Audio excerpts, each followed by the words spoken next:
Okay, alright guys, welcome back. On the previous tutorials, what do we have seen? We just only made we just make sure that whether the post is empty or not.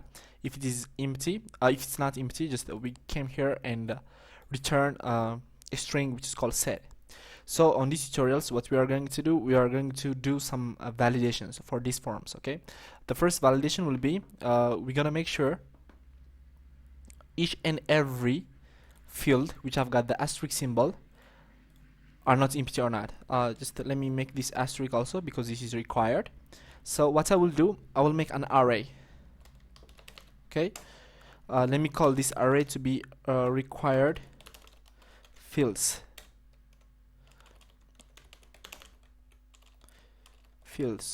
Okay, then what I will do, I will initialize this array, and we're gonna insert the value for this array, the required ones, the username, the password, the first name, the last name. This one is also required, so I'm gonna make a asterisk symbol here.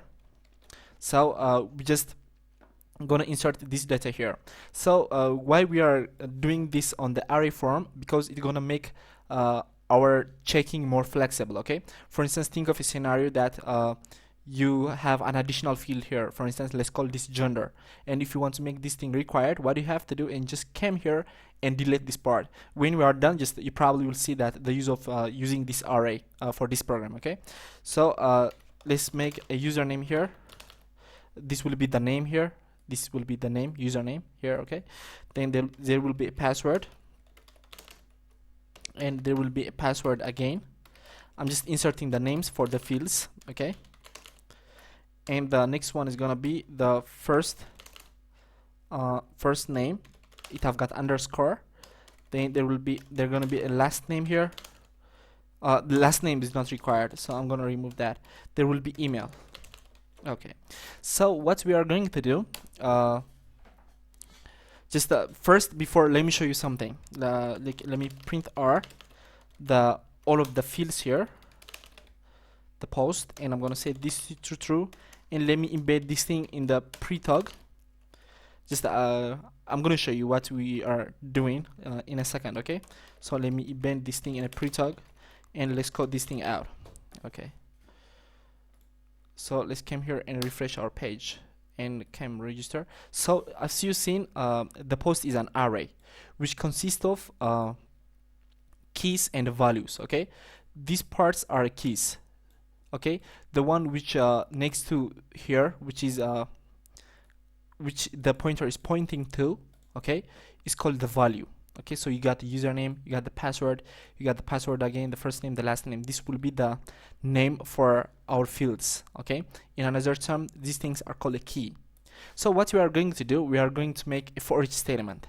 Okay, for each, what I'm going to say, $post as key and values. Okay, I guess we have seen this thing. The keys stands for the name here, and the values are stands for what the user have entered. Okay, so what we are going to do, if the values are empty, okay, if empty, then I'm going to insert the value here, value. And also, if these keys are found in this required field, for instance, last name is not required, so it's not gonna make sure, it's not gonna check this condition for the last name. It's gonna do this thing for the other fields. Okay, so if empty, $values, and in array, okay, if the key is found in the required field, let me copy this thing. Okay, what did I want to do? On the previous tutorials, if you remember, we have initialized an errors array that will allow us to store so many errors, right? So I'm gonna append, or I'm gonna add index for that error, and I'm gonna say the fields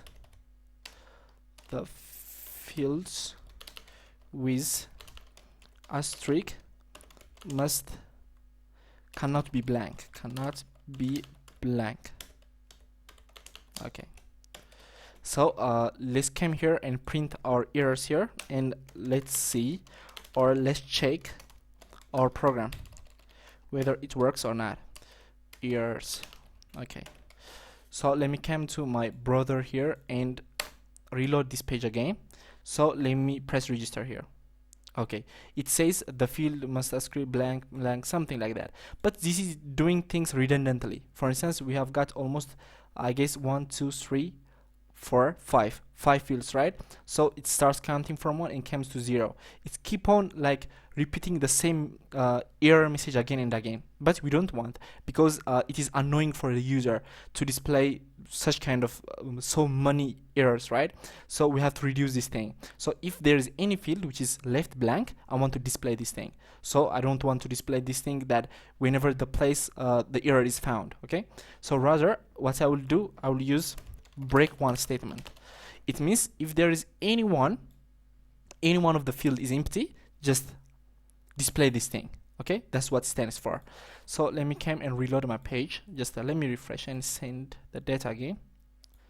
You see, rather than displaying 5 times, it's just gonna come here and display 1 time only. Okay, so on the next tutorial, what we are going to do, we're gonna make sure whether the user exists. If it exists, we're gonna like append an error message that will say this username is already taken, and beside that we're gonna make sure that the username, when they are typing their username, they are not providing a space, and we're gonna see something about like how to check the password strengths. And till we meet on the next tutorial, keep on subscribing, keep on liking my videos.